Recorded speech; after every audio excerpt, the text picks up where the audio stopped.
যেটুকু আমি রিসার্চ করে ঘেরে দেখলাম, যেটুকু আমি আভাস পাচ্ছি, বুঝতে পারলাম, আগামীতে একটা বিরাট আকারের বিকলাঙ্গ যুব সমাজ দেখতে পাবেন, যারা হবে অকেজো, অপদার্থ, সমাজের আবর্জনা, এবং তারা সমাজে দুর্গন্ধ ছড়িয়ে বেড়াবে। আগামীটা আসছে। কেন এই কথা বললাম? এখনকার যে যুবকদের লাইফস্টাইল দেখলে আপনি চিন্তা করবেন, দেখে দেখে চিন্তা করবেন যে ওদের উঠা বসা কেমন, ওদের চলাফেরা কেমন, ওদের আখলাক কেমন। প্রত্যেকটা ওদের উঠা বসা থেকে শুরু করে মানে সকাল থেকে সন্ধ্যা পর্যন্ত প্রত্যেকটা কাজ দেখবেন পশ্চিমা কালচার দিয়ে পরিপূর্ণ। এই জন্য আমি আগে একটা কথা বললাম, আগামীতে যুব সমাজদের বিকলাঙ্গ যুব সমাজ আসবে, তৈরি হবে, যারা হবে অপদার্থ, অকেজো এবং সমাজের আবর্জনা, রাস্তার দুর্গন্ধ হবে যারা। বর্তমান তো হয়ে গিয়েছে, দেখেন না আজকে তারা যেভাবে চলাফেরা করে, বেহায়া ভাবে, মানে যেভাবে চলাফেরা করতেছে, ওদেরকে আর কিছু বলার নাই। যুবকদের যে চলাফেরা, ঘোরা উঠা বসা দেখলে আপনি টের পাবেন ওদের যে হাল অবস্থা। সকাল থেকে সন্ধ্যা পর্যন্ত বিড়ি, সিগারেট, নারী, মদ এগুলোতে আসক্ত, ব্যস্ত। তারা নিজেরা নিজেদেরকে ধোঁকা দিচ্ছে, তারা টেরই পায় না, বুঝতেই পারে না।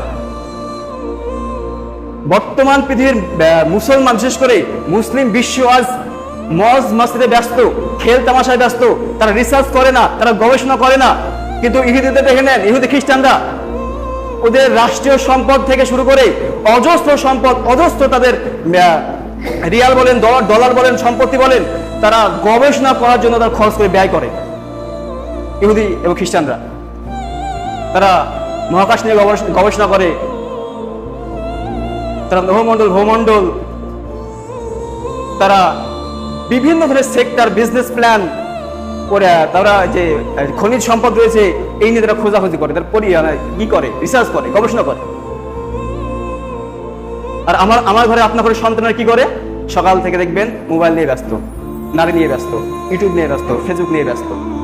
একটা কথা চিন্তা করেন, যেই সমাজ, যেই জাতি যার অর্ধেক রাষ্ট্রীয় সম্পত্তি তারা রিসার্চ করতে গিয়ে ব্যয় করে ফেলতেছে, ওই রিসার্চ শুধু এমনি এমনি করছে না, ওই রিসার্চের মাধ্যমে আপনাকে আমাকে শেষ করার হাতিয়ার বানাচ্ছে। কি বানাচ্ছে? মিসাইল বানাচ্ছে, হাতিয়ার বানাচ্ছে। এগুলা একবার চিন্তা করেন, যে জাতি আপনাকে আমাকে শেষ করার জন্য গবেষণা করে বড় বড় হাতিয়ার বানাচ্ছে, অস্ত্র তৈরি করতেছে, ওই জাতির মিসাইল আমরা খাবো না, তার কে খাবে? যে জাতি ঘরে বসে মোবাইল ছাড়া কিছু বোঝে না, যে জাতি নারী ছাড়া কিছু বোঝে না, যে জাতি 24 ঘন্টা অনলাইনে ব্যস্ত, ওদের মিসাইল আমি খেতেই হবে। ওদের প্রত্যেকটা মিসাইল আপনাকে আমাকে খাওয়ানোর জন্য তৈরি করা হয়েছে। কারণ ওরা তো বিশ্বকে নিয়ে ডিল করতেছে, ওরা তো বিশ্বকে নিয়ে পরিকল্পনা করতে, মানে রিসার্চ করতেছে, ওরা বুঝতেছে তো। আর আপনারা আমার ঘরের যুব সমাজকে দেখে নেন, তারা অকেজো, মানে হ্যান্ডিক্যাপের মতো বিছানায় পড়ে মোবাইল ইউজ করতেছে 24টা ঘন্টা। ওই জাতি, ওই যুব সমাজ দ্বারা উম্মার কোনো কাজে আসবে না। ওদেরকে তুলে ডাস্টবিনে ফেলে দেওয়া উচিত। ওরা জাতির বোঝা, ওরা জাতির কলঙ্ক, ওরা হচ্ছে জাতির একটা আবর্জনা। ওরাই সমাজে দুর্নীতি ছড়াচ্ছে, ওরাই সমাজে দুর্গন্ধ ছড়াচ্ছে, যার বাস্তব প্রমাণ আপনি গেলে দেখতে পারেন পার্কে। তার বাস্তব প্রমাণ আপনি দেখতে পাবেন পার্কে যখন যাবেন, ঈদের ময়দান, ঈদের সময় যে কোনো ইভেন্টে, যে কোনো পার্টিতে, যে কোনো যাবেন, আপনি বুঝতেন বাস্তব চিত্র আপনি দেখতে পাবেন সেখানে। এই যুব সমাজ দ্বারা ইসলামের কোনো 5 পয়সাও কাজে আসবে না। বিশ্বর পরিস্থিতি অনেক ভয়ঙ্কর। আমি আগেই বলেছি, আগামীতে এমন একটা প্রজন্ম আসতে চলছে, যদি যুবকরা এইভাবে তাদের লাইফটাকে লিড করতে থাকে যেভাবে তারা এখন চলতেছে, তাহলে ইনশাআল্লাহ আগামী 5 থেকে 7 বছরের মধ্যে আপনি দেখতে পাবেন একটা বিকলাঙ্গ যুব সমাজ, যারা অপদার্থ হবে, অকেজো হবে, যারা সমাজের আবর্জনা হবে, যারা সমাজের দুর্গন্ধ ছড়িয়ে বেড়াবে। এটা কোনো সন্দেহ নাই।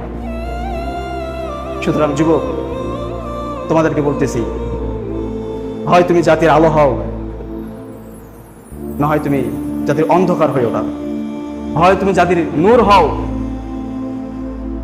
কিন্তু বোঝা হয়েও না। ইসলামের জন্য কিছু করতে পারো না পারো, ইসলামের অন্তত ক্ষতিটুকু তুমি করিও না। তোমাকে চেঞ্জ হতে হবে। তোমাকে বিশ্ব একটা বুঝ দিয়েছে, খেল খেলানো হয়েছে, তোমার অন্তরে একটা টেনশনকে ঢুকে দেওয়া হয়েছে। বাস্তব চিত্র যে এত ভয়ঙ্কর, ওরা আরেকটা খেলা আপনার সঙ্গে খেলেছে, আপনার আমার ব্রেনের সঙ্গে। এই যে আপনি আমি যেসব ইউজ করতেছি, এই যে সোশ্যাল মিডিয়া, কাদের তৈরি ভাবছেন আপনি? সব ইহুদি খ্রিস্টানের তৈরি। এই সোশ্যাল মিডিয়া, ইউটিউব থেকে শুরু করে ইউটিউব, হোয়াটসঅ্যাপ, টুইটার, ফেসবুক, এগুলো সব ওদের তৈরি করা। এর মাধ্যমে আপনাকে আমাকে ঘায়ল করা হয়েছে, এর মাধ্যমে আপনার মেধাকে নষ্ট করা হয়েছে, আপনার বিবেককে মেরে ফেলানো হয়েছে, আপনার কাপুর সত্তাকে ওরা জাগিয়ে দিয়েছে, আপনার গায়রত্ব ওরা মেরে দিয়েছে। আর এর মাধ্যমে আপনার আমার ইমিউনিটি পাওয়ার করে দুর্বল করে দিয়েছে। আপনার মানসিক থেকে মানুষের যে ক্ষমতা, মানসিকতা, সেখান থেকে আপনি দুর্বল করা হয়েছে। আপনার যৌন শক্তি দুর্বল করা দিয়েছে। কারণ একটাই, আপনাকে ওরা ওদের হাতের গোলাম বানিয়ে রাখতে চায়। তাই আপনাকে ওরা ওদের হাতের গোলাম বানিয়ে রাখতে চায়। তাই আপনি যে সোশ্যাল মিডিয়া ইউজ করতেছেন, ওরা সব ওদের তৈরি। ওরা ওখান থেকে ইনকাম করতেছে, আর আপনাকে আমাকে বেকার বানায় রেখেছে। ওরা বেকার বানায় রেখেছে। আর ওদের ইনকাম হচ্ছে, ওরা ওদের ইকোনমিক সিস্টেমকে মজবুত বানাচ্ছে। আর ওই ইকোনমিক সিস্টেম মজবুত হওয়ার ফলে ওরা তৈরি করতেছে পারমাণবিক বোমা, হাতিয়ার। আর ওই হাতিয়ার দিয়ে আপনার আমার উপরে হামলা করা হচ্ছে, ওটা দিয়ে আপনাকে মারা হচ্ছে, ঘায়ল করা হচ্ছে। বাস্তব পৃথিবীর সত্য এটাই। কিন্তু এখান থেকে আপনাকে আমাকে গাফেল করা হয়েছে, ভোলানো হয়েছে। দুনিয়ার ইন্টারনেট দিয়ে আপনাকে মাতিয়ে দেওয়া হয়েছে, যে পৃথিবীর খোঁজ দিয়ে আপনাকে রাখতে দেওয়া হয় নাই। 24 ঘন্টার মধ্যে একটা নাটক দেখবা, একটা মুভি দেখবা, 5টা রিলস দেখবা, বাস, এটা তো তোমার দিন পার হয়ে গেল। বাস্তব পৃথিবীতে তোমার তো নজরে আসে না, তুমি কি করে জানবে বলা? এগুলো সব গভীরের কথা, আপনাকে বলে যাচ্ছি। তাই সুতরাং বর্তমান পৃথিবীর অবস্থা অনেক ভয়ঙ্কর। যে কথা বলতেছিলাম, আপনাকে আমাকে সতর্কতা অবলম্বন করতে হবে যদি এ ব্যাপারে পরকালে কামিয়াবি হতে চান। তো